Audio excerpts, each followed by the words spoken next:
Ya, puji Tuhan, selamat pagi, selamat berjumpa kembali dalam kasih Kristus. Shalom. Puji Tuhan, saudara, pagi hari ini kita ada di rumah Tuhan dengan berkat Tuhan, kesehatan yang Tuhan berikan kepada kita semua.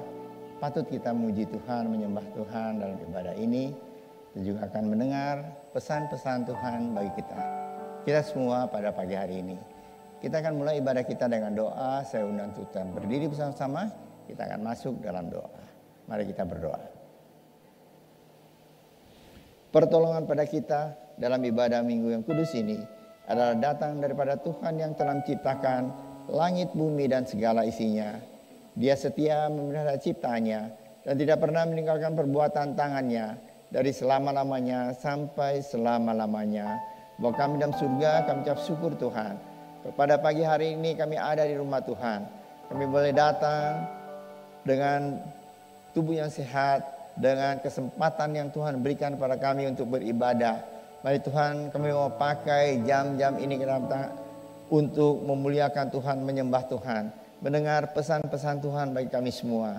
Urapi setiap hamba Tuhan yang melayani Tuhan pada hari ini, baik dari Aser, Kolektan, main musik, WL Singer, DF AVD dan hamba Tuhan yang akan memberitakan firman Tuhan. Mari Tuhan, urapi dengan urapan khusus dari surga, sehingga pelayanan kami semua boleh menjadi berkat bagi jemaat Tuhan dan memuliakan Tuhan dalam ibadah ini.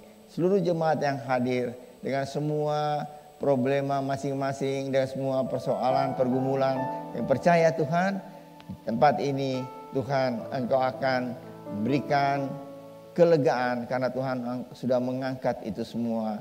Terima kasih Bapa. Engkau juga memberikan kesempatan bagi kami semua untuk menerima sakramen perjamuan kudus. Mari Tuhan, supaya Tuhan pada saat kami makan dan minum roti dan anggur ini, itu boleh Tuhan, kami boleh lebih mengucap syukur akan berkat Tuhan yang begitu besar, yaitu keselamatan yang Tuhan sudah berikan bagi kami semua. Terima kasih Bapa. Berdoa untuk saudara-saudara kami dalam perjalanan antara mereka Tuhan. Tibakan tempat ini, kumpulkan kami bersama. Berkati kami bersama-sama. Terima kasih Bapa, kami percaya sudah mendengar doa kami, ucapan syukur kami ini yang kami naikkan dalam nama Tuhan Yesus Kristus yang menjadi juru selamat kami yang hidup. Mari kita semua sama-sama yang mengasihi Tuhan, kita akan sama-sama katakan amin. Shalom Bapak Ibu Saudara, selamat pagi. Saya percaya semua orang yang di tempat ini adalah orang-orang yang penuh dengan sukacita karena kita punya Tuhan, Allah kita yang penuh kuasa dan perkasa. Amin saudara. Mari kita mau berikan tepuk tangan yang paling luar biasa buat Tuhan Allah kita yang luar biasa. Amin. Come on, ada kuasa dalam namanya. Come on. Hey. Tepuk tangan yuk.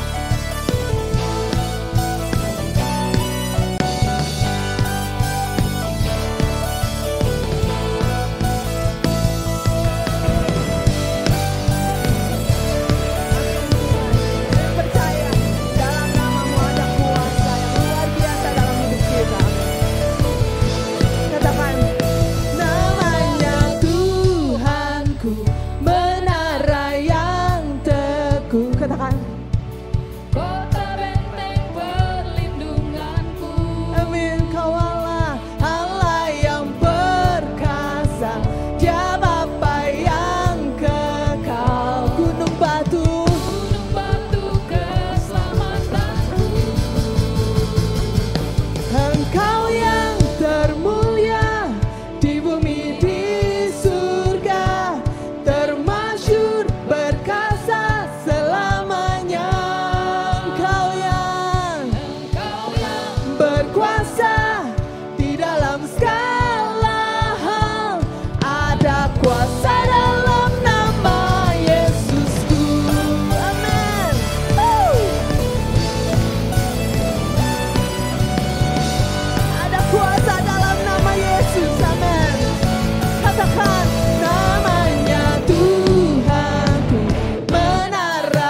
sama-sama. Nama di atas segala nama, nama yang telah membebaskanku. Katakan dengan iman, segala kuasa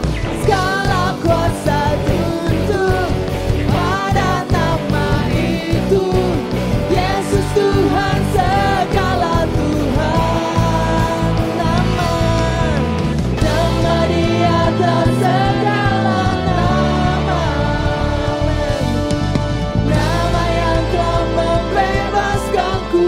Mari kita katakan dengan iman, segala kuasa tunduk pada nama itu. Yesus Raja segala raja.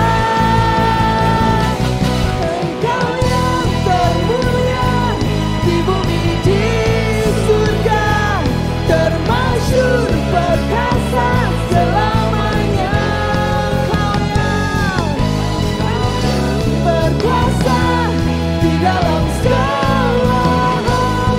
Ada kuasa dalam nama Yesusku. Engkau yang termulia, Engkau yang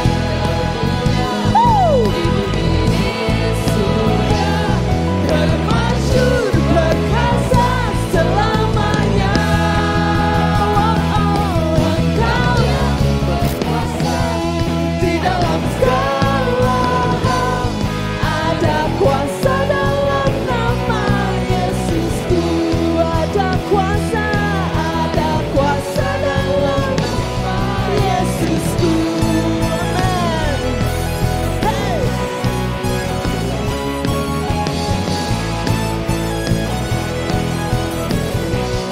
Amin. Hey. Yes, Dia yang luar biasa, amin saudara. Dia yang perkasa, Dia yang berkuasa.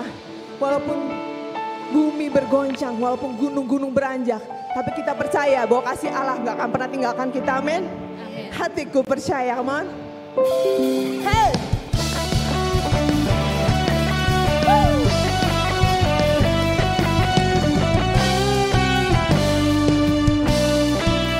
Katakan Tuhan, Tuhanlah kekuatan dan mazmurku. Amen. Dia gunung batu dan keselamatanku. Oh, oh. Hanya padamu hatiku percaya. Kaulah menara. Amin. Dan kota perlindungan. Ku mau selalu bersyukur, sebab cintamu padaku takkan pernah berubah. Hatiku percaya, walau bumi bergoncang, gunung-gunung beranjak, namun kasih setiamu tak pergi. Hey! Amin Tuhan. Mari katakan Tuhanlah kekuatan. Tuhanlah kekuatan dan mazmurku. Dia gunung batu dan keselamatanku. Oh, oh. Hanya padamu hatiku percaya. Kaulah menara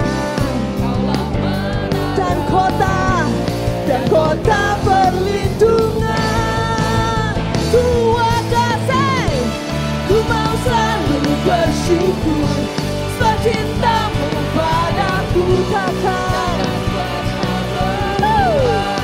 Hatiku percaya, walau bumi bergoncang, gunung-gunung beranjak, namun kasih setiamu tak pergi.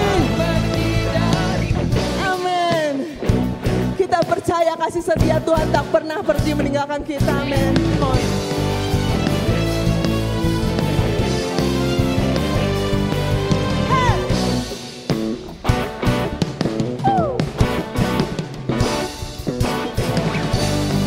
Kita mau sama-sama katakan yang keras ya. Ku mau selalu bersyukur, amin.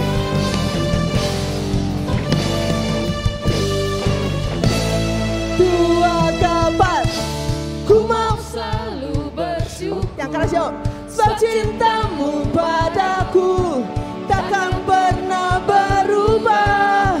Hatiku percaya. Yang keras yuk. Walau bumi bergoncang, gunung-gunung berada, namun kasih setiamu tak pergi dariku.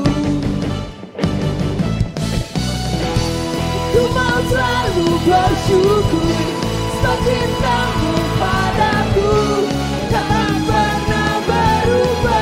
Hatiku percaya, walau bumi bergoncang, gunung-gunung beranjak, namun kasih setiamu tak pergi dariku. Kasih setiamu tak pergi dariku. Kasih setiamu tak pergi dariku.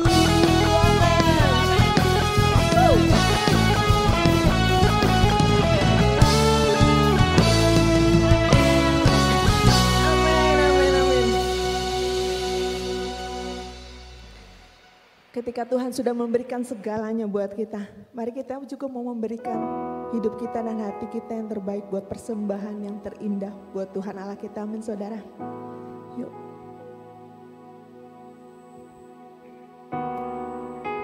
Kami mau bawa hati kami Tuhan. Kami mau bawa hidup kami Tuhan. Kami mau berikan yang terbaik dari apa yang kami punya hanya buat Engkau Tuhan.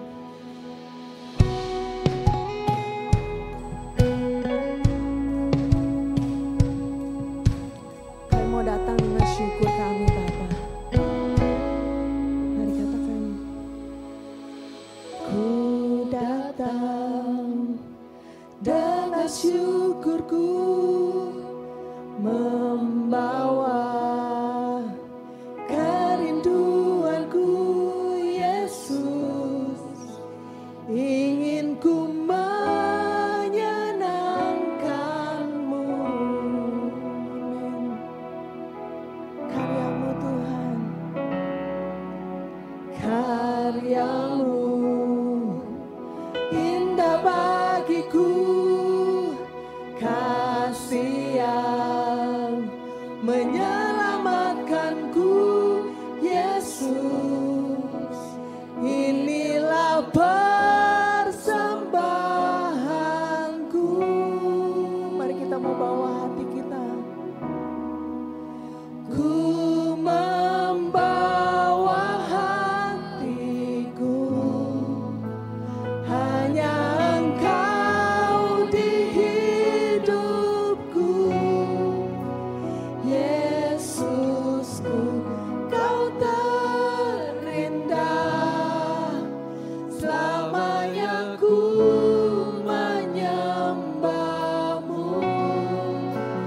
Ku membawa hidupku. Inilah persembahanku untuk Yesusku yang terindah. Selamanya ku menyembah-Mu, Yesus. Amin. Mari berikan tepuk tangan yang paling meriah buat Tuhan Allah kita yang luar biasa. Mari katakan, ku datang Tuhan.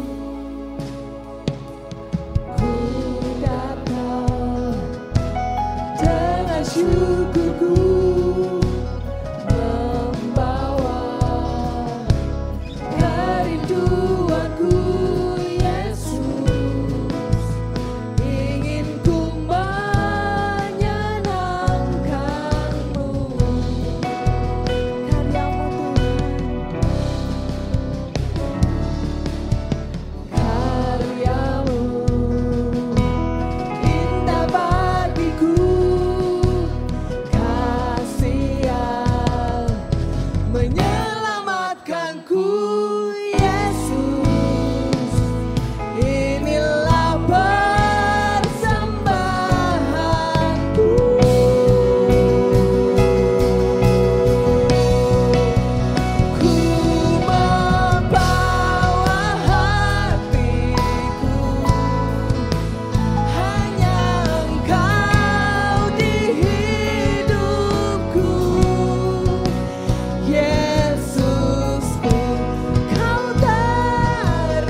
Tuhan.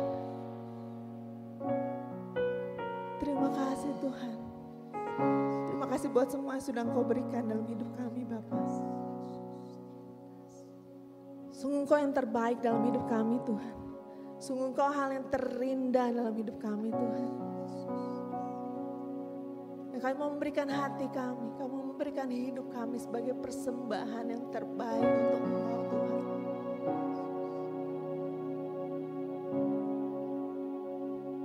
Terima kasih Tuhan.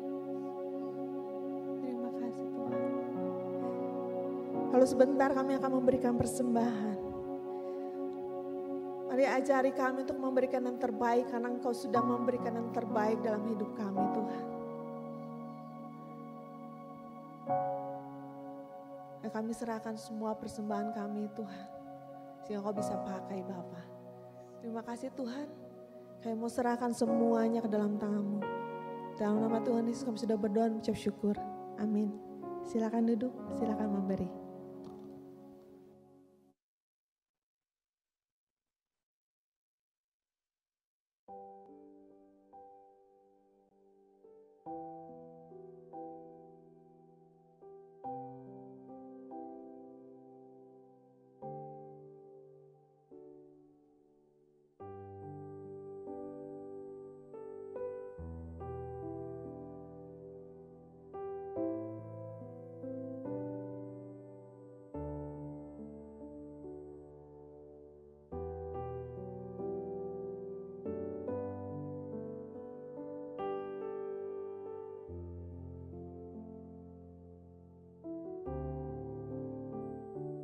Salam, selamat pagi Bapak Ibu, Saudara sekalian yang dikasihi dan diberkati oleh Tuhan.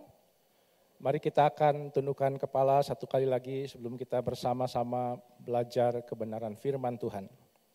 Bapak, kami sungguh mengucap syukur dan berterima kasih kepada Tuhan. Kalau pada pagi hari ini Tuhan masih memberikan kepada kami satu kesempatan untuk kami boleh datang di rumah Tuhan, untuk kami boleh beribadah, untuk kami boleh memuji, memuliakan nama Tuhan. Kami sungguh bersyukur Tuhan buat segala kebaikan Tuhan. Terima kasih untuk nafas hidup yang masih Engkau berikan. Terima kasih untuk mata kami yang boleh melihat, telinga kami yang masih bisa mendengar. Biar Tuhan pagi hari ini kami boleh Tuhan bersama-sama kembali akan belajar kebenaran firman Tuhan. Bapak, kami juga berdoa Tuhan untuk setiap persembahan yang sudah kami persembahkan buat Tuhan. Untuk setiap perpuluhan yang sudah kami kembalikan. Supaya semua Tuhan boleh dipakai untuk memperluas kerajaan Tuhan di dalam dunia ini. Berikan tanggung jawab kepada setiap pribadi yang sudah dipercaya untuk mengelola setiap keuangan yang ada di dalam gereja Rehoboth di tempat ini. Supaya semua Tuhan boleh dipergunakan hanya untuk kebesaran dan kemuliaan nama Tuhan. Kami bersyukur Tuhan, kami serahkan jam pemberitaan firman-Mu hanya ke dalam tangan-Mu. Bagi-Mu Tuhan segala pujian, hormat, syukur, kuasa, kekayaan, kejayaan, dan kemuliaan dari selama-lamanya sampai selama-lamanya. Di dalam nama Tuhan Yesus kami sudah berdoa, mengucap syukur dan berterima kasih. Amin. Bapak Ibu, Saudara yang dikasihi oleh Tuhan, firman Tuhan pagi hari ini saya beri judul Divine Intervention. Ya. Intervensi ilahi. Nah, jadi kalau kita bicara apa itu intervensi? Ya, intervensi berarti satu tindakan, ya. Apakah itu untuk menggagalkan satu rencana, ya, atau mensukseskan ya satu rencana yang mungkin sudah dibuat ya oleh seseorang atau oleh orang lain.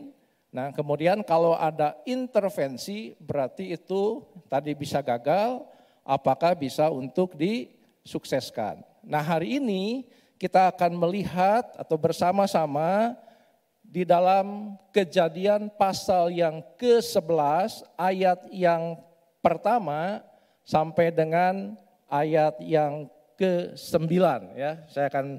Kita akan buka Alkitab kita dan saya akan bacakan untuk kita semua. Kejadian pasal yang ke-11 ayat yang pertama sampai dengan ayat yang ke-9. Saya akan bacakan untuk kita semua. Menara Babel. Adapun seluruh bumi satu bahasanya dan satu logatnya. Maka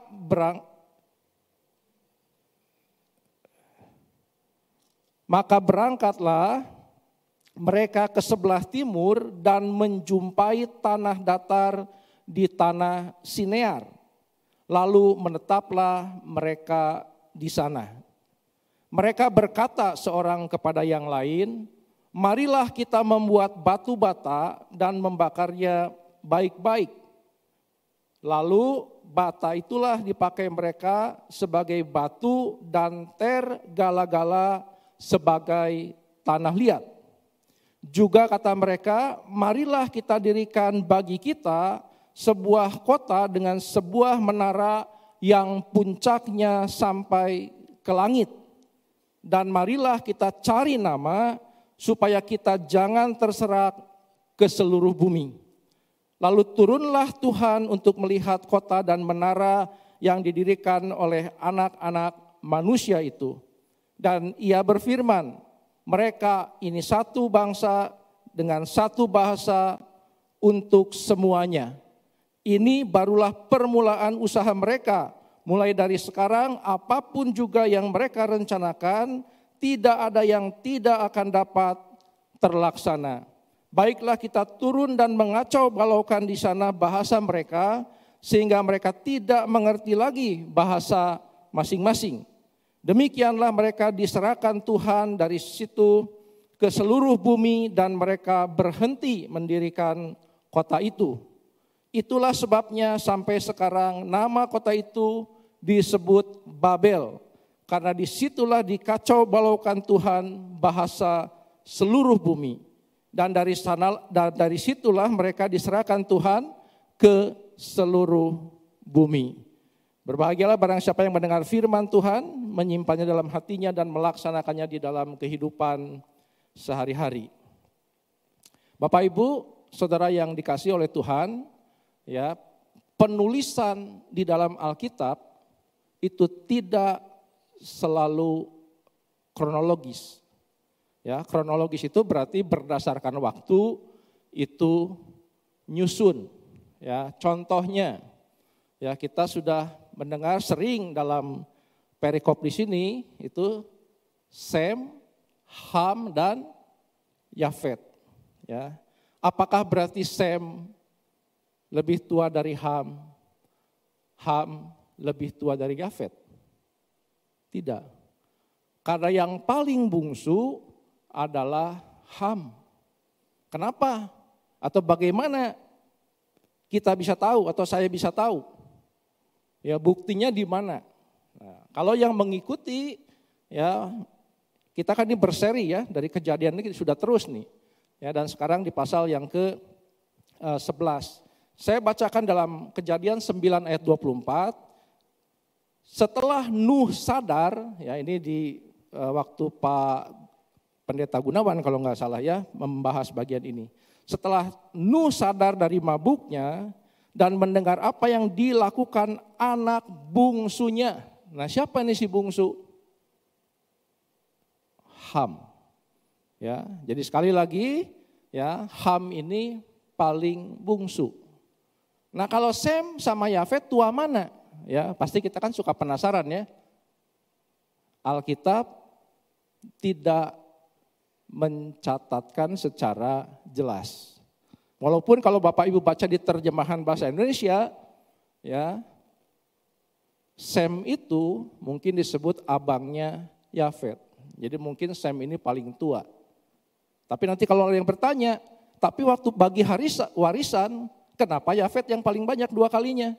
Kan itu aturannya berarti dia yang paling tua. Makanya kita tidak jelas. Yang pasti Ham yang paling muda si bungsu. Ya, apalagi contohnya? Misalnya di Perjanjian Baru. Ya, kan selalu murid Tuhan, ya ada 2 murid Tuhan yang juga sangat dekat ya. Itu selalu ditulisnya apa? Yakobus dan Yohanes saudaranya. Kalau ditanya, ya siapa yang lebih tua? Banyak penafsir yang bilang ya bahwa Yakobus itu kakaknya dari Yohanes. Ya. Tapi kalau di gereja Rehobot salah. Ya, di gereja Rehobot pasti salah. Kenapa?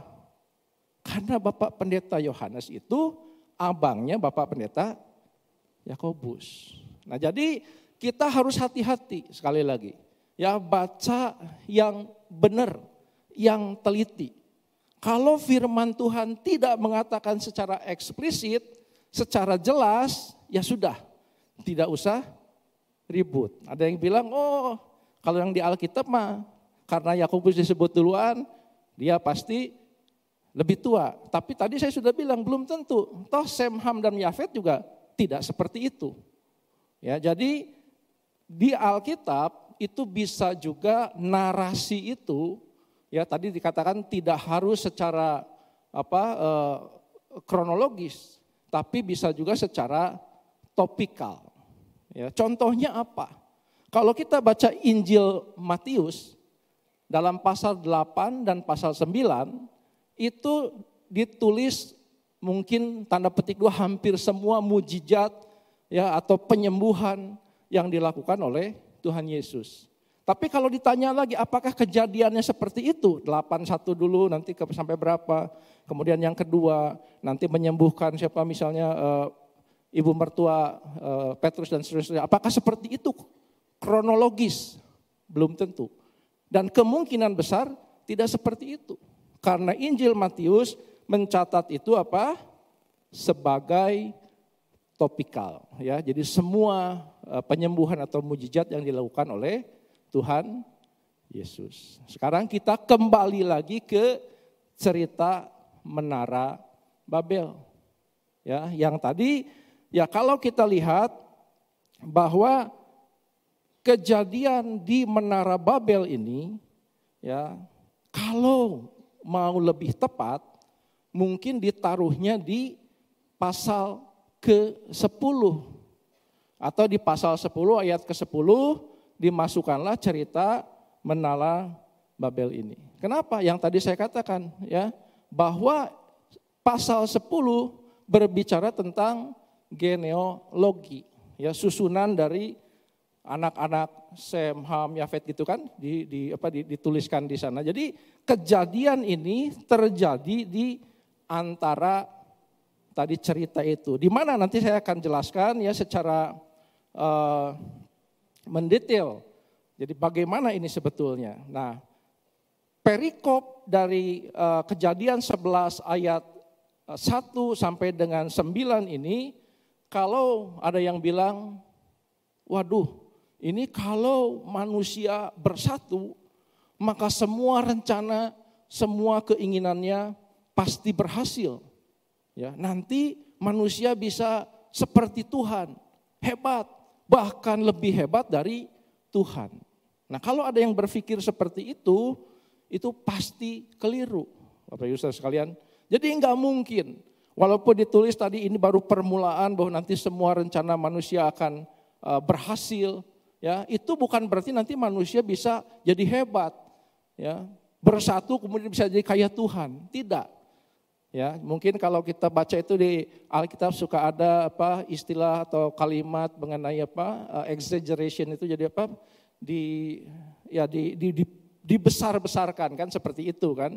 Jadi bukan nanti setelah bersatu manusia bisa menandingi Allah, bahkan bisa jadi lebih hebat dari Allah. Penafsiran itu pasti keliru. Ya, pasti keliru. Nah, sekarang kita akan melihat rencana Allah dan rencana manusia, ya. Rencana Allah dan rencana manusia. Tuhan pasti akan melakukan intervensi. Ya, kalau ada manusia, iblis atau siapapun yang berusaha untuk menggagalkan rencananya. Ya, sekali lagi, Tuhan pasti akan melakukan intervensi. Ya, kalau ada manusia atau iblis yang mau menggagalkan rencananya. Dan kita sudah pelajari ya dari mulai kitab Kejadian, betul nggak? Bagaimana ketika manusia jatuh ke dalam dosa, Tuhan berjanji kan bahwa nanti akan ada juru selamat, betul ya? Kemudian Adam dan Hawa memiliki anak siapa? Kain dan Habil. Ya, Kain ya membunuh Habil. Logikanya rencana Tuhan pasti gagal. Kenapa? Karena sekarang tinggal satu anak, betul nggak? Tapi Tuhan nggak mau dari keturunan Kain. Maka dia memberikan kepada Adam dan Hawa siapa? Set. Jadi kalau kita lihat nanti juru selamat itu turunnya dari Set, bukan dari tadi Habil. Ya. Nah kalau kita membaca lagi terus gitu kan, ketika manusia jahat dan Tuhan menghukum seluruh manusia dengan air bah, sudah pernah dibahas juga tentu. Dan Tuhan kembali apa? Karena rencananya harus terjadi, tidak mungkin gagal dan tidak boleh gagal. Tuhan karena kasih karunia-Nya memilih siapa? Nuh. Makanya Nuh, istri, ketiga anak dan mantunya masuk ke dalam perahu. Tuhan pasti akan selalu melakukan intervensi. Nah, kalau kita lihat, ya tadi saya katakan rencana manusia lawan rencana Allah. Ya, ketika Allah di dalam Kejadian pasal 9 ayat yang ke-1, ya, dikatakan lalu Allah memberkati Nuh dan anak-anaknya, serta berfirman kepada mereka, beranak cuculah dan bertambah banyaklah, serta penuhilah bumi. Nah perintah ini kalau nanti dibaca di Kejadian di awal-awal kepada Adam dan Hawa kan sama, ya, supaya beranak cucu dan memenuhi bumi. Nah kejadian di sini Menara Babel ini kalau kita lihat, ya, pada saat Nimrod itu cicit dari Nuh memerintah di Babel, ya, tadi kita baca bahwa ada di tanah Seir itu ya, di salah satunya Babel, ya, dan anak-anaknya Sem, Ham, dan Yafet. Pertanyaannya, apakah Sem, ya, Nuh, Sem, Ham, dan Yafet masih hidup ketika Menara Babel ini didirikan? Nah kalau saya baca, ya nanti yang senang matematika, yang senang ngulik-ngulik, seru nih kalau ngulik Alkitab ya. Kejadian 9 ayat 28 dan 29, Nuh masih hidup 350 tahun sesudah air bah. Jadi Nuh mencapai umur 950 tahun lalu ia mati. Yang kedua, Kejadian 10 ayat 1. Inilah keturunan Sem, Ham, dan Yafet, anak-anak Nuh setelah air bah itu, lahirlah anak-anak lelaki bagi mereka. Kejadian 10 ayat 6. Keturunan Ham ialah Kus, Misraim, Put, dan Kanaan. Kus memperanakan Nimrod, dialah yang mula-mula sekali orang yang berkuasa di bumi. Ia seorang pemburu yang gagah perkasa di hadapan Tuhan. Sebab itu dikatakan orang seperti Nimrod, seorang pemburu yang gagah perkasa di hadapan Tuhan. Mula-mula kerajaannya terdiri dari Babel, Ereh, dan Akad, semuanya di tanah Sinear. Kemudian satu lagi, Kejadian 11 ayat 10-11. Inilah keturunan Sem. Setelah Sem berumur 100 tahun, ia memperanakan Arkafat 2 tahun setelah air bah itu. Sem masih hidup 500 tahun setelah ia memperanakan Arpaksad, dan ia memperanakan anak-anak lelaki dan perempuan. Kalau kita lihat umur manusia pada saat itu sangat panjang, ya. Dikatakan tadi Nuh itu masuk Bahtera 600, masih hidup 350 tahun. Jadi 950 tahun. Arpaksad anaknya pada saat usia, atau Sem dulu ya, Sem itu waktu masuk ke Bahtera 100 tahun. Masih hidup 500 tahun. Jadi 600 tahun. Anaknya Sem, Arpaksad itu pada saat usia 35 tahun memiliki anak Selah, kemudian masih hidup 403 tahun. Jadi hidupnya 438 tahun. Arpaksad pada saat usia 30 tahun dikatakan punya anak yang namanya Selah dan masih hidup 403 tahun. Usianya 433 tahun. Kemudian punya anak Eber si Selah ini pada saat 34 tahun. Dan Eber masih hidup 430 tahun. 464 tahun. Ini terakhir ya supaya enggak nanti panjang habis nih waktu. Pelek pada saat 30 tahun punya anak Rehu. Kemudian ditambah umurnya atau masih berumur 209 tahun. Umurnya 239 tahun. Ini seru ya. Nanti bisa diurut terus sampai ke Terah, sampai ke Abraham. Untuk tahu kira-kira waktu Menara Babel ini dibuat, mereka masih hidup enggak? Kalau yang saya hitung di sini, Nuh, Sem masih hidup. Bahkan ada yang bilang sampai Abraham pada saat hidup itu jadi menyaksikan atau tahu tentang Menara Babel ini. Ya, jadi silakan nanti dihitung karena tadi 30, 34, 30, 32 sementara ini masih ditambah umur 350 tahun, masih ada 500 tahun tadi ya Nuh dan Sem itu. Jadi pada saat itu terjadi ya mereka masih pada hidup. Nah, kapan itu tadi si Menara Babel ini dibuat? Kejadian 10 ayat 25, bagi Eber lahir 2 anak laki-laki. Nama yang seorang ialah Pelek. Sebab dalam zamannya bumi terbagi dan nama adiknya ialah Yoktam. Nah, jadi bumi terbagi ini pasti bukan terbagi karena air bah yang sudah berlalu itu. Tapi bumi terbagi di sini pada saat tadi Tuhan menyebarkan seluruh manusia supaya jangan bersatu di Babel. Ya, supaya mereka tersebar ke seluruh bumi. Ya, jadi Pelek itu keturunan kelima dari Nuh dari Sem. Ya, jadi urutannya dari Sem. Sementara Nimrod itu keturunan ketiga Nuh dari Ham. Itu bisa dibaca di Kejadian 10 ayat ke-8 tadi. Kus memperanakan Nimrod. Ya, Ham, Kus, Nimrod. Nah, jadi kalau kita lihat di sini tadi bahwa Nuh dan Sem masih hidup. Ya, Nuh dan Sem masih hidup, sementara Ham dan Yafet tidak bisa dipastikan karena Alkitab tidak mencatat. Kita nggak tahu ya ceritanya seperti apa setelah itu. Ya, kenapa? Karena nanti kita akan lihat ternyata bahwa yang dicatat itu nanti dari keturunannya Sem. Ya, itu diteruskan. Ya. Sementara dari Ham dan Yafet itu seolah-olah ya sudah tidak lagi diteruskan seperti sejelas dari keturunan Sem.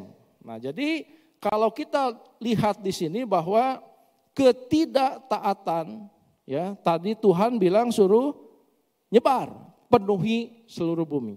Sementara tadi di pasal 11 ayat yang keempat ya atau ketiga ya mereka membuat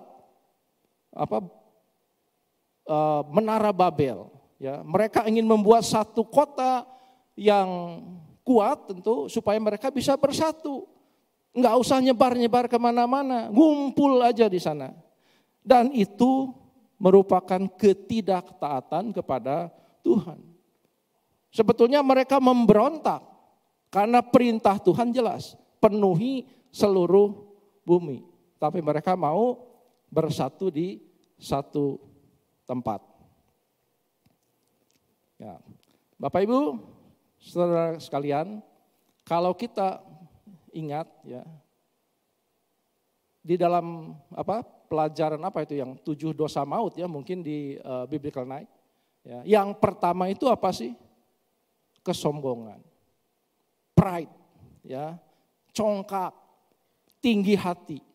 Nah, apa bedanya gitu? Dengan apa yang dibuat oleh mereka pada saat itu yang dipimpin oleh Nimrod, ya, mendirikan menara yang tinggi sekali, ya, mencapai langit kalau perlu, ya tujuannya apa? Dan mereka bilang mereka mau membuat nama mereka sendiri. Ketika bicara nama mereka sendiri, itu adalah kesombongan. Seolah-olah menantang Tuhan bahwa mereka itu hebat, ya, untuk menetapkan atau untuk membuat nama sendiri. Dan kalau kita membaca di dalam kitab Amsal, itu banyak ditulis bahwa Tuhan itu membenci apa? Kesombongan. Ya kan? Amsal 6 ayat 17, Amsal 8 ayat 13, kemudian apa lagi? Kesombongan itu apa? Atau kecongkakan itu mendahului kehancuran. Dan tinggi hati mendahului kejatuhan. Amsal 16 ayat 18. Amsal 21 ayat 4, kesombongan adalah dosa dan pelita orang fasik. Ya. Jadi memang betul bahwa kesombongan, kecongkakan tinggi hati, ya itu kalau disebut sebagai salah satu dari 7 dosa maut, ya memang seperti ini. Dari zaman dulu, dari awal kalau kita urutkan, kenapa Adam jatuh ke dalam dosa dan Hawa? Karena mereka mau makan buah apa? Pengetahuan yang baik dan yang jahat. Karena iblis bilang kalau kamu makan itu nanti kamu bisa jadi seperti Allah. Ya kan? Ini menara Babel. Ada apa lagi? Sanherib. Nanti kalau Bapak Ibu Saudara baca kisah Raja Asyur. Ya, bagaimana dia juga ya tentu dihukum oleh Tuhan. Melalui siapa? Melalui raja dari Babel. Di sana ada Nebukadnezar, ada anaknya Belshazzar. Ya, baca sejarah. Ya, kemudian ada juga Raja Yehuda Hizkia, ya dijatuhkan Tuhan. Ya, kenapa? Karena mereka semua sombong. Nanti coba dibaca di dalam sejarah kehidupan manusia, ya Allah pasti akan melakukan intervensi. Ya, dia bisa memakai orang, dia bisa mengangkat orang menjadi hebat luar biasa. Tapi satu saat kita lihat orang tersebut akan menjadi apa? Sombong. Dan setelah sombong dia akan membanggakan dirinya sendiri. Akan memakan pencapaiannya, hartanya dan sebagainya seperti yang terjadi kepada siapa? Belshazzar. Ya, berani memakai apa benda-benda dari bait suci itu untuk dipakai pesta-pesta. Nanti baca di kitab Daniel. Ya, itu raja-raja yang memang Tuhan selalu melakukan intervensi. Ya, suka atau tidak suka, ya mau atau tidak mau, itulah Tuhan kita yang kita sembah. Dari awal penciptaan sampai saat ini dia masih melakukan intervensi. Selanjutnya, ya, membaca dan mempelajari ya firman Allah, Alkitab akan memberikan kita pengertian yang benar.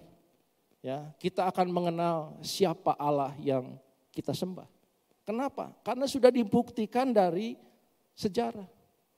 Di dalam menggenapi rencananya Tuhan pasti akan berintervensi. Enggak mungkin. Ya, tidak mungkin ya manusia atau siapapun bisa menggagalkan rencana Tuhan. Ya, kita sebagai manusia tidak boleh membatasi Tuhan. Ya, jadi Tuhan boleh lakukan ini, Tuhan tidak boleh lakukan ini. Tuhan harus lakukan ini, Tuhan tidak harus lakukan ini. Ya, siapa kita? Siapa? Siapa saya, siapa saudara? Yang berani mengadili atau mengevaluasi apa yang Tuhan lakukan di dalam kehidupan kita. Di dalam kehidupan seluruh dunia ini. Siapa kita? Ya, kita itu hanya ciptaan. Ya, kita itu mungkin enggak ada sebutir pasir kalau dibandingkan dengan seluruh dunia ini. Ya, kita tuh enggak ada apa-apanya loh. Ya, jadi kita manusia itu enggak berhak ya untuk tadi menilai apa yang Tuhan lakukan.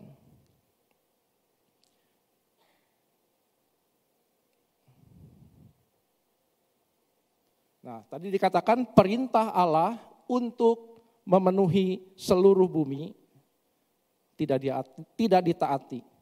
Ya, mereka menjadi sombong, mereka menantang Allah. Ya, ketika mereka berkata, mari kita naik ke atas gitu kan, dengan memakai menara Babel itu. Tuhan bilang mari kita turun ke bawah. Ya, selalu dikatakan kita ingat Allah Tritunggal. Ya, di sini juga sama. Mari Tuhan bilang kita turun ke bawah. Ya, kalau mereka mau naik ke atas, kita yang turun ke bawah. Ya. Mazmur 2 ayat yang keempat mengatakan Dia yang bersemayam di sorga tertawa. Tuhan mengolok-olok mereka. Ya. Mazmur 115 ayat 3. Allah kita di sorga, Ia melakukan apa yang dikehendakinya. Yesaya 46 ayat 9 dan 10. Ingatlah hal-hal yang dahulu dari sejak purbakala. Bahwasanya akulah Allah dan tidak ada yang lain. Akulah Allah dan tidak ada yang seperti aku. Yang memberitahukan dari mulanya hal yang kemudian. Dan dari zaman purbakala apa yang belum terlaksana. Yang berkata, keputusanku akan sampai. Dan segala kehendakku akan kulaksanakan. Kalau membaca ayat-ayat ini, ya betapa luar biasanya. Semua Tuhan sudah rencanakan. Dari purbakala. Dan Tuhan bilang itu akan terjadi. Ya, karena semua rencanaku, semua kehendakku pasti akan ku laksanakan. Dan tidak mungkin akan gagal. Jadi sekali lagi kita sebagai manusia, ya jangan berani-berani membandingkan kita yang tidak ada apa-apanya ini dengan Tuhan Allah. Yang maha kuasa, yang maha berdaulat di dalam kehidupan kita. Bapak Ibu, saudara-saudara Tuhan, manusia kita melakukan apa yang mampu kita lakukan. Tetapi Allah melakukan apa yang mau Dia lakukan. Ya, beda. Ingat ini selalu dalam kehidupan kita semua. Bahwa kita itu melakukan apa yang mampu kita lakukan.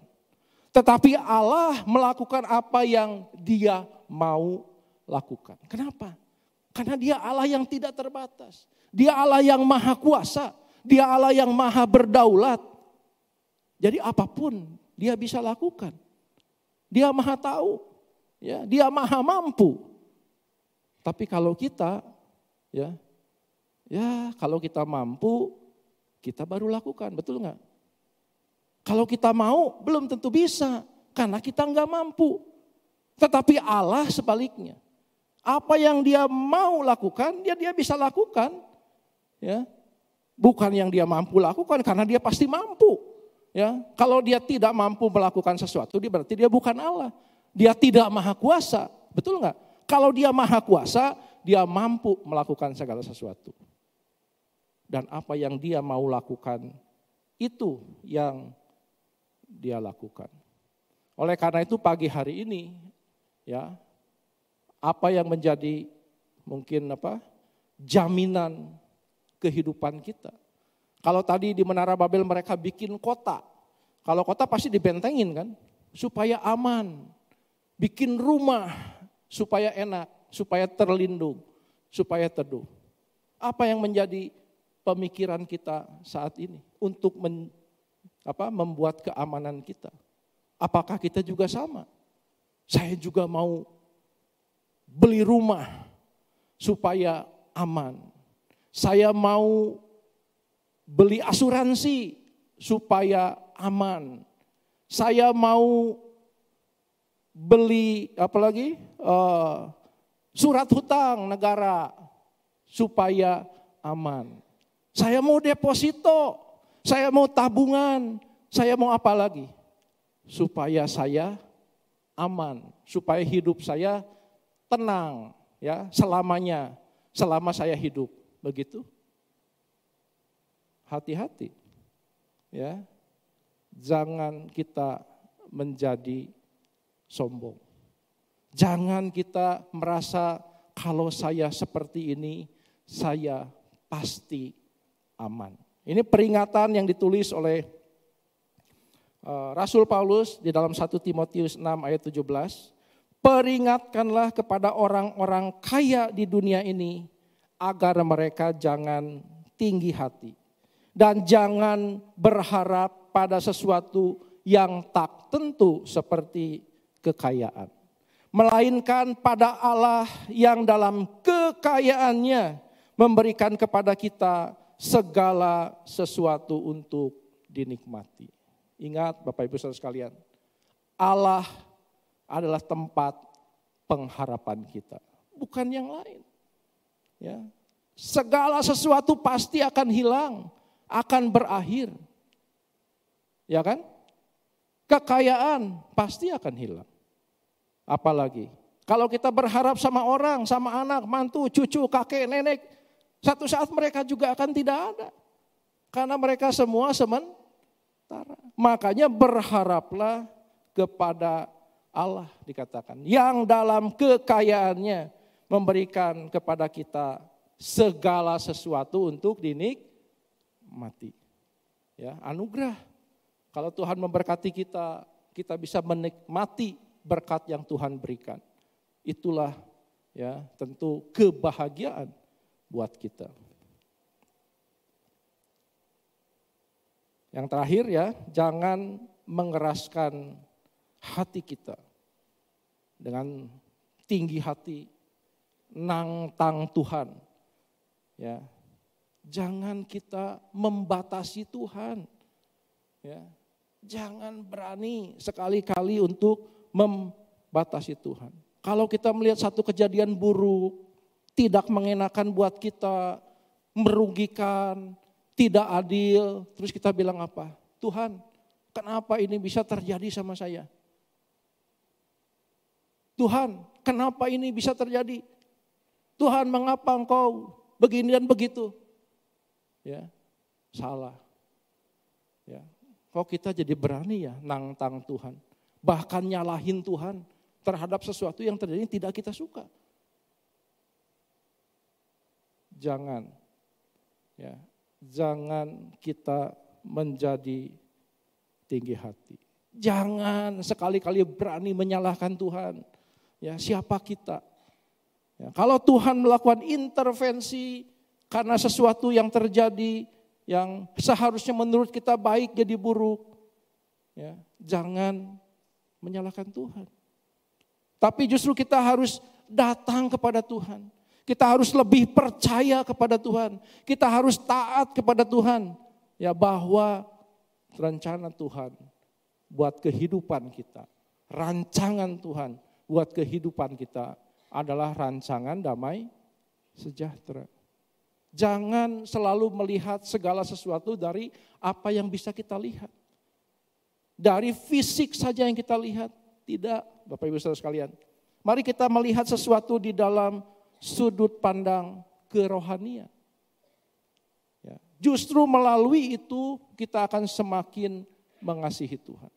Justru melalui itu kita akan semakin bergantung kepada Tuhan. Justru melalui itu semua kita akan semakin berharap kepada Tuhan. Justru melalui itu kita akan semakin menyadari bahwa kita itu nggak ada apa-apanya. Bahwa kita itu hanya ciptaan. Bahwa Dia Allah yang luar biasa. Allah yang kita sembah di dalam nama Tuhan Yesus Kristus adalah pengharapan kita sampai selama-lamanya. Tuhan Yesus memberkati. Mari kita akan bangkit berdiri. Kita akan berdoa.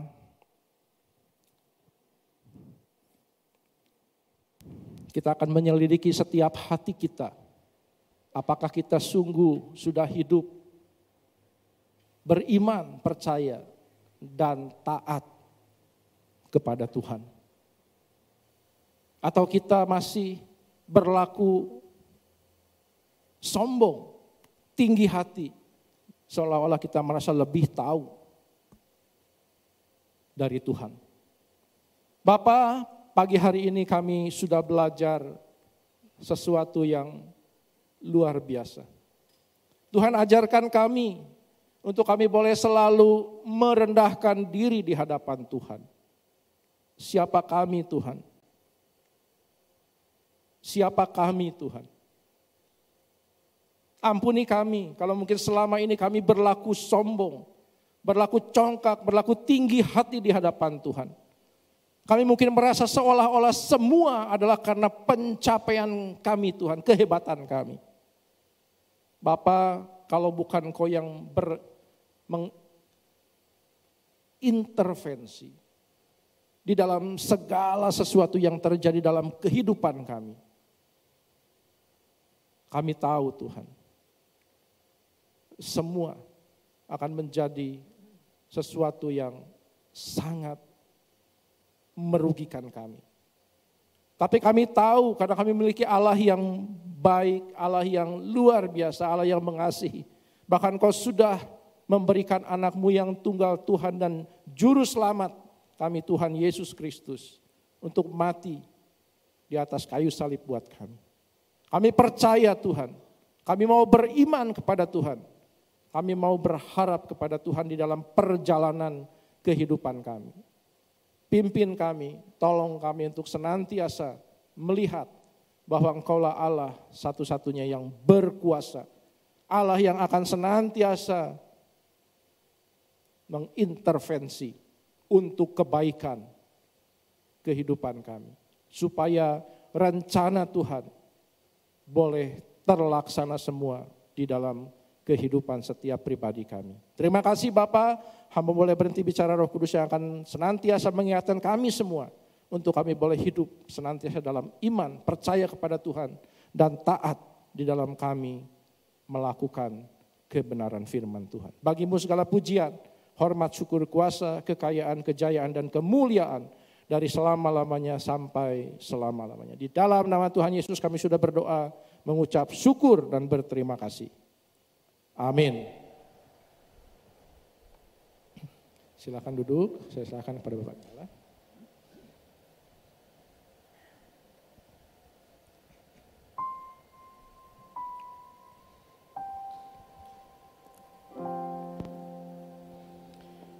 Baik saudara, kita akan lanjutkan dengan perjamuan kudus. Setiap kali kita makan dan minum perjamuan kudus, roti dan anggur, kita boleh merenungkan bagaimana besar kasih Tuhan dalam kehidupan kita. Karena kalau kita bisa ada seperti apa yang kita ada sekarang ini, itu karena kasih karunia Tuhan, anugerah Tuhan yang begitu besar dalam kehidupan kita semua. Karena melalui pengorbanan Dia di kayu salib, kita semua dapat diselamatkan dan mendapat hidup yang kekal.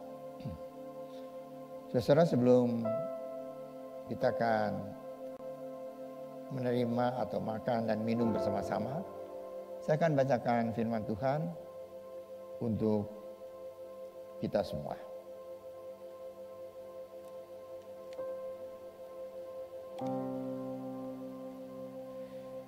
Demikianlah firman Tuhan.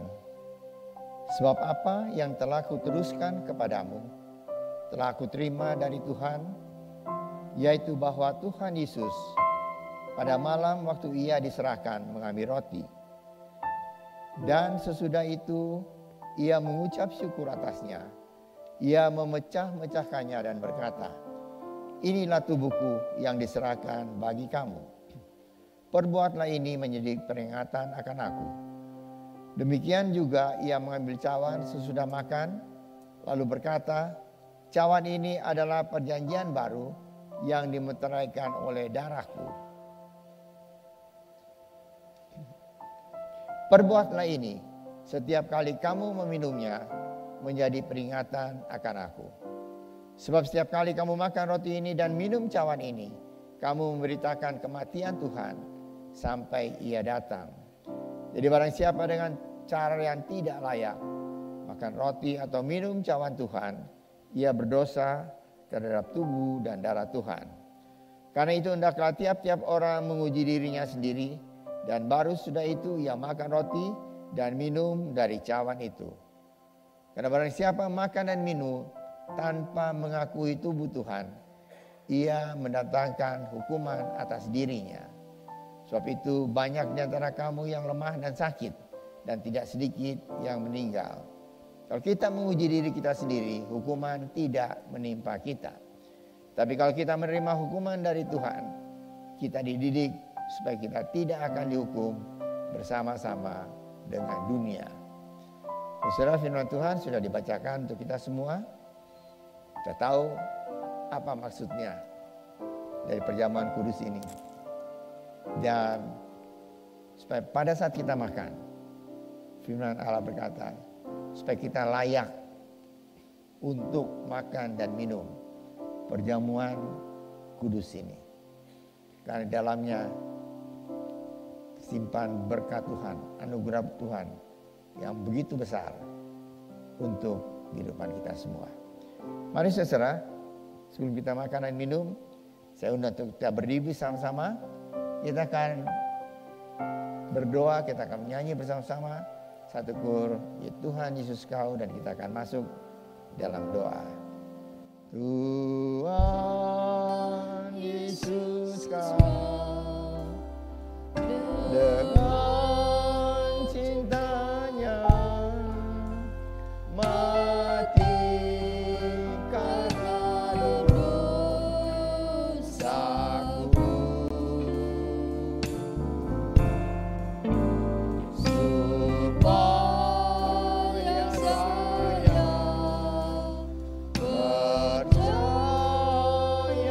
Dia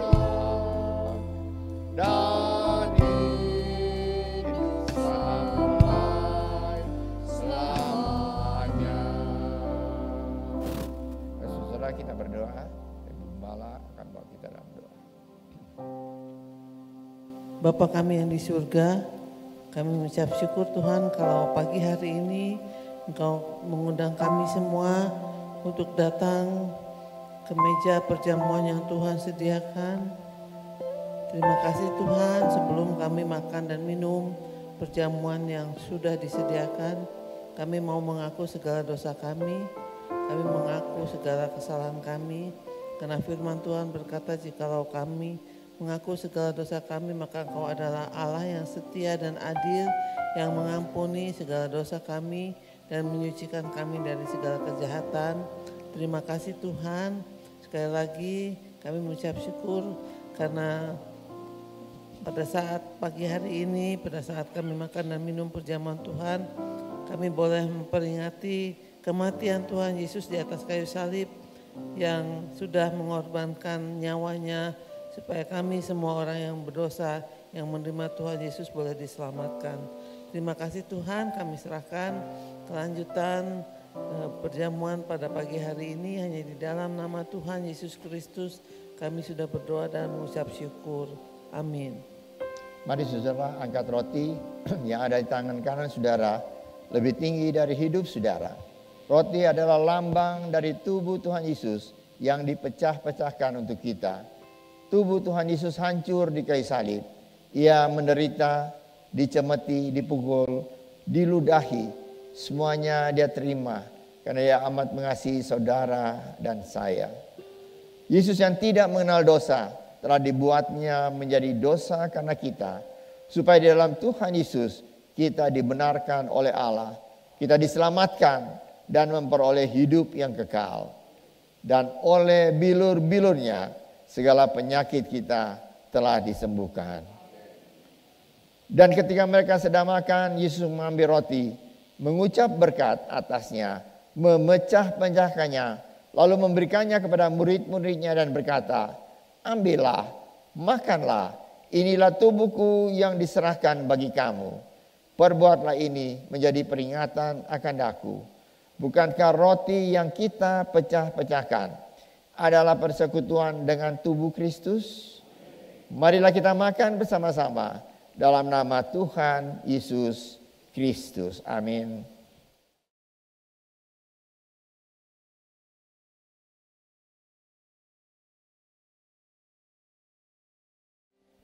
salibnya, salibnya, selamanya mulia.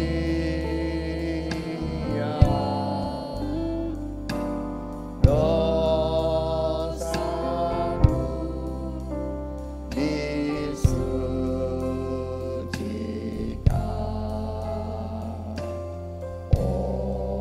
oleh darah Yesus. Saudara, angkat cawan yang berisi anggur di tangan kanan saudara. Lebih tinggi dari hidup saudara, cawan anggur ini adalah lambang darah Yesus yang tercurah untuk menyucikan segala dosa kita. Bagaimanapun besar, berat, dan hitamnya dosa kita, darah Yesus menyucikan kita dari segala dosa kita. Dan jika kita mengaku dosa kita, maka Ia adalah setia dan adil dan akan mengampuni segala dosa kita dan menyucikan kita dari segala kejahatan. Kita dibenarkan, kita dikuduskan di dalam Kristus dan diangkat menjadi anak-Nya. Sesudah makan, Ia mengambil cawan, mengucap syukur lalu memberikan kepada mereka dan berkata, "Cawan ini adalah perjanjian baru yang dimeteraikan oleh darahku.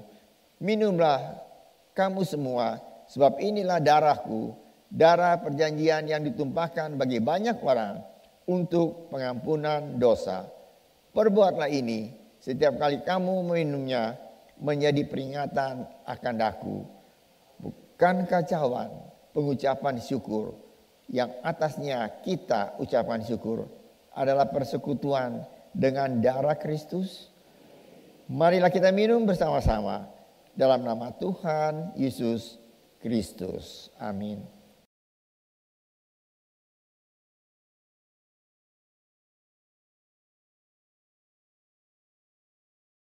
Salibnya,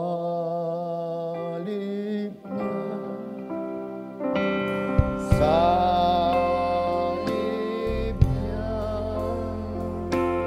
selamanya mulia.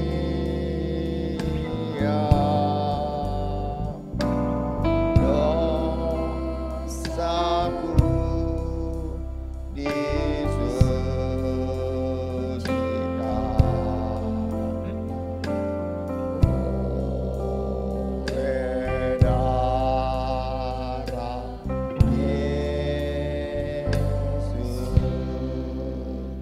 Mari saudara, kita semua mengucap syukur atas berkat Tuhan, kasih karunia Tuhan yang Dia sudah limpahkan dalam kehidupan kita semua.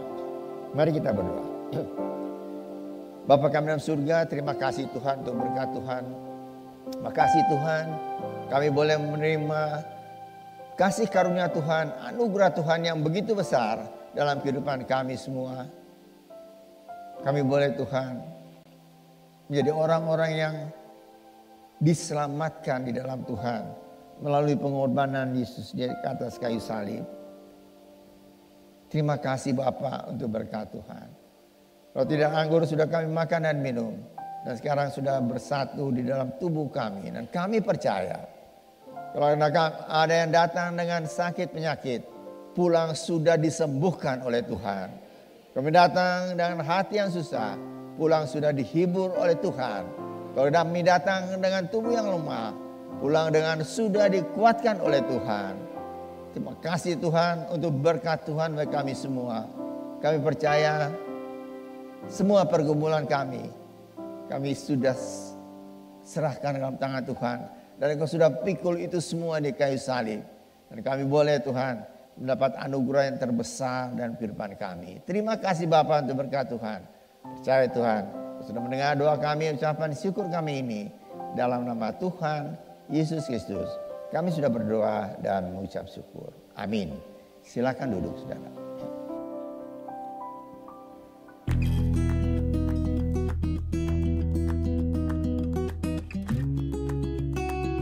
Shalom saudara. Bagi saudara yang ingin dibaptis, Gereja Rehoboth mengadakan kelas katekisasi gelombang kedua pada bulan Juni sampai September 2024. Kelas akan diadakan setiap hari Minggu jam 9.30. Dimulai pada tanggal 30 Juni 2024 dan diadakan sebanyak 11 kali pertemuan. Dalam kelas kali ini, kita akan mempelajari dasar-dasar iman Kristen sebelum dibaptis. Silahkan daftarkan diri saudara ke kantor gereja atau Ibu Hana atau hubungi nomor di bawah ini. Tuhan Yesus memberkati. Saudara, dalam Pastor Corner bulan ini, kita akan membahas tentang menghidupkan rasa syukur. Dalam pertemuan kali ini, kita akan mendiskusikan tentang cara bersyukur dalam kehidupan sehari-hari. Kamis, 6 Juni 2024, pukul 7 malam, dengan pembicara Pendeta Christina Runka. Acara ini diadakan melalui Zoom Meeting.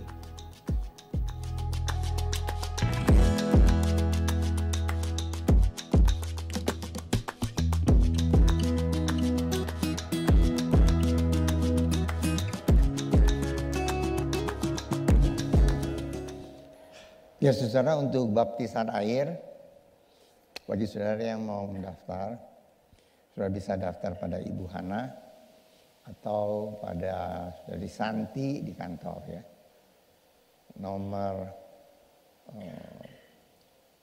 Nomor gereja saudara tahu, saudara datang untuk mendaftar dan melengkapi apa yang diperlukan ya. Baik. Katekisasi akan diadakan setengah 9 ya, setengah 9. Setelah kebaktian ada katekisasi. Itu tiap minggu. Ya. Baik saudara, saya kira tidak ada lagi yang perlu disampaikan. Terima kasih untuk perhatian saudara. Mari kita akan beri bersama-sama, kita akan tutup ibadah kita dengan doa. Mari kita berdoa. Bapa kami dalam surga, terima kasih Tuhan untuk berkat Tuhan. Makasih Tuhan Kau sudah memimpin seluruh kebaktian ini dari awal sampai selesai dengan pertolongan Tuhan. Kami juga sudah menerima roti dan anggur, sakramen, perjamuan kudus. Makasih Tuhan untuk berkat Tuhan. Kami percaya Tuhan Kau tidak pernah meninggalkan kami semua. Kau menyertai hidup kami dimanapun kami berada. Percaya Tuhan, kami tetap berdoa untuk saudara-saudara anggota gereja Rehoboth yang dalam keadaan sakit. Engkau sediakan tolong, Kau sembuhkan. Dalam keperluan apapun juga, Engkau adalah jawaban untuk memenuhi semua kebutuhan kami Tuhan. Kami percaya Kau adalah Allah El Shaddai, Allah yang menyediakan segala sesuatu. Terima kasih Bapa untuk berkat Tuhan. Sekali lagi kami berdoa untuk saudara-saudara yang sudah memberikan persembahan dan mengembalikan perpuluhan. Tuhan berkati dengan berkat-Mu yang berlimpah. Ajar kami untuk memberikan yang terbaik.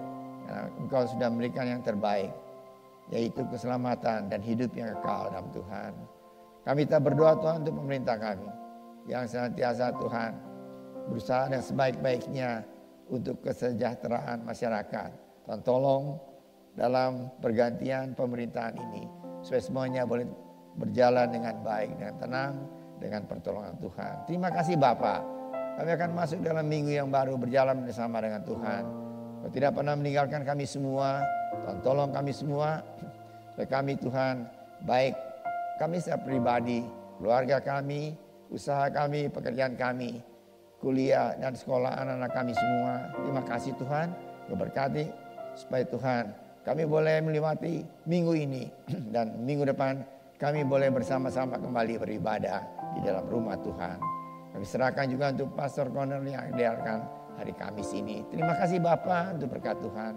Percaya Tuhan sudah mendengar doa kami dan ucapan syukur kami ini. Kami naikkan dalam nama Tuhan Yesus Kristus yang menjadi juru selamat kami yang hidup. Saudara yang dikasih oleh Tuhan, angkatlah tangan saudara untuk menerima berkat Allah. Arahkan hati saudara kepada Tuhan dan hadirat-Nya. Maka berkat Allah memenuhi hidup saudara. Berkat Allah memenuhi keluarga saudara. Berkat Allah memenuhi kesehatan saudara. Berkat Allah memenuhi pekerjaan saudara. Dan jadilah berkat dimanapun saudara berada. Dan saudara terimalah berkat dari Allah Bapa, kasih karunia dan damai sejahtera dari Tuhan Yesus Kristus dan persekutuan Allah Kudus menyertai saudara sekalian mulai hari ini hingga Maranatha. Tuhan Yesus datang kembali. Amin. Bapa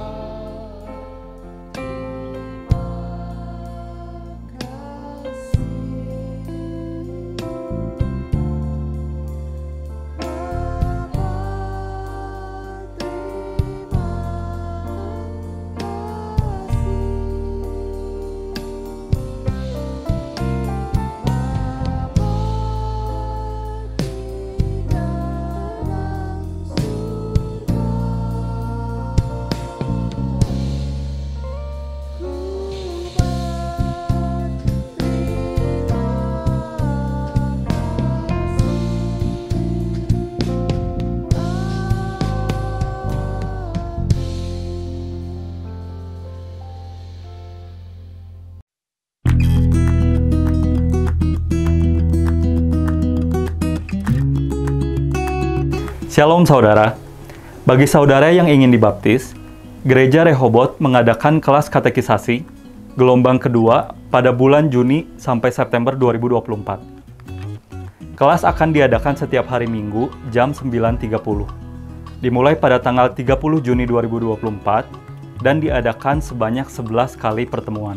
Dalam kelas kali ini, kita akan mempelajari dasar-dasar iman Kristen sebelum dibaptis. Silahkan daftarkan diri saudara ke kantor gereja atau Ibu Hana atau hubungi nomor di bawah ini. Tuhan Yesus memberkati. Saudara, dalam Pastor Corner bulan ini, kita akan membahas tentang menghidupkan rasa syukur. Dalam pertemuan kali ini, kita akan mendiskusikan tentang cara bersyukur dalam kehidupan sehari-hari. Kamis, 6 Juni 2024, pukul 7 malam, dengan pembicara Pendeta Christina Runka. Acara ini diadakan melalui Zoom Meeting.